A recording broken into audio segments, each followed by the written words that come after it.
Jason, today we're going to be talking about San Francisco. Oh, know that place, yeah. Yeah, a place that we're both very familiar with, and a place where we used to think was very crowded, but now a little less crowded. And the reasoning why is because San Francisco currently stands at 35% office vacancy, its highest recorded ever. Oh, wow. So, okay, that mean so it wasn't like that before? No, it wasn't like that before. It actually had like a single digit vacancy rate really? prior to 2019. Yes, it was actually a very bustling city. It had a lot of people working there, lots of tech companies. But the thing that is happening now is that San Francisco's vacancy rate is also expected to creep a little bit higher. Higher than 35%? Higher than 35%. The thing is that a major contributing factor to this is that companies are still letting their employees work from home. Yeah, it's kind of hard to take away like a perk like that. Yes, and the thing is, when you have these employees that are working from home, you could essentially hire them from anywhere. That's true. They don't necessarily have to be based within San Francisco, but they could also still get Bay Area salaries. So that is a large contributing factor of that as well. Interesting. Yeah, because the thing is, like, if you think about a centralized hub for technology is within San Francisco, so as expected compared to other places, that salaries are going to be a little bit higher than most other companies out there. I feel like as a local, I feel like a lot of the companies that were there are just focusing their efforts possibly down in South Bay. Oh, that's interesting. In Silicon Valley over here, not a SF Silicon Valley. Yes, the thing is too that a lot of these companies are still going through the process of closing down some of their offices within San Francisco.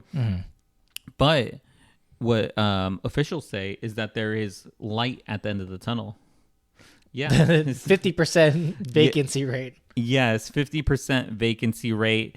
No. It is not 50% vacancy rate, but they do expect that some leases and some businesses are going to be coming back to San Francisco. I don't think that it will be the same as it was before, but a lot of companies are still going to be coming in to the city.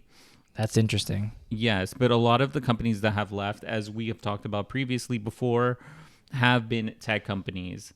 So the thing is that I wonder what other companies are going to be coming in there, whether it be tech or any other type of business. I wonder if the figures they're talking about are maybe like companies that are still in the area and then those companies expanding. So I wonder if they're thinking like, oh, maybe like Twitter finally pays their bill and then they rent another building or something like that. Yes, I mean X.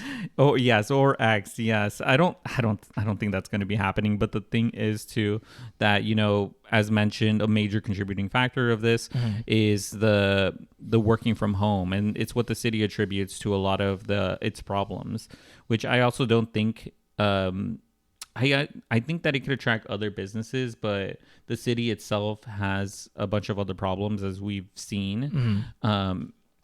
One of the things that the officials also did point out was saying that they don't believe that it's a doom loop. We've mentioned the doom loop here. Obviously the people in charge are not going to like confirm that. Yes, they're not going to confirm that. But the thing is that they're saying that it's not a doom loop because it is not having a widespread unemployment problem within the city itself. But I think that it's probably a skewed number thinking about the amount of employees that are working remote and possibly getting laid off, because we've covered a bunch of like layoffs that have happened. So they're saying that they're not seeing a bunch of layoffs happening within the city, but it might be happening at these companies, and it might not be reported. I feel like it's definitely the case because think about all the different stores that have closed, like at the mall's closed. all those different like I think the Target, no, the like Whole Foods and other places, they're closing down these stores. I mean, how could you say that there's employment if they're closing down all these stores? So I actually have an interesting figure for you. Oh, really? Yeah. Yes, but I will tell you, after you consider hitting that subscribe button, we put out videos daily. We put out videos covering a variety of topics. And, if you like this type of content, make sure to hit that subscribe button. It really does help out the channel. Interesting note. Yes. So the thing I do want to say is that you would imagine that the vacancy rate for businesses to be high, and it would affect other things. And you mentioned the businesses around it. Yeah. So the surrounding area, the businesses surrounding where the Westfield Mall is within San Francisco, the vacancy rate on those businesses there, between 10 and 20%. So those businesses have not recovered from the exodus that had happened because of the retail crime that has happened there. Yeah. I mean, it's not happened. It's happening. It's still happening. Yes, it is still happening.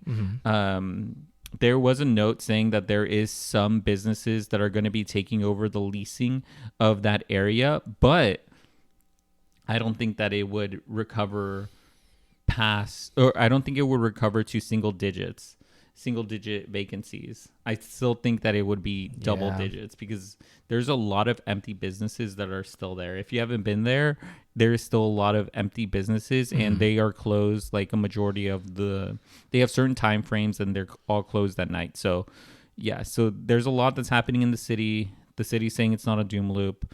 The office vacancies are high.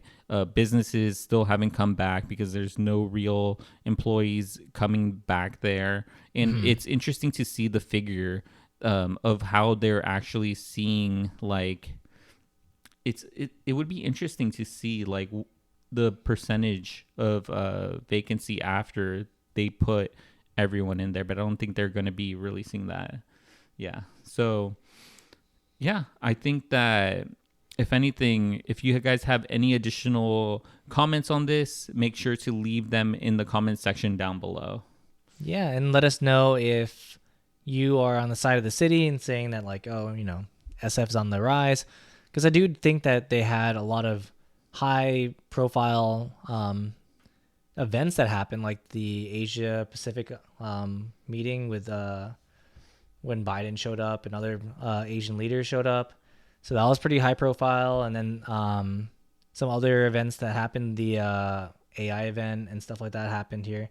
So I think, like, in that regard, like, I think there's a lot of like events and things that are bringing life to the city. But, like, on the other hand, the perception of the city is still pretty abysmal, because, like, people were commenting about how, like, they cleaned up the city, and it's like only for a week, and then it's back. It's like, back to the same. Yeah, it's back. They're like, even the police presence has all left after the event, which is hard. It's hard because everyone knew that they wouldn't be able to handle that many police officers and that presence there. All the camps are back too. That's another thing.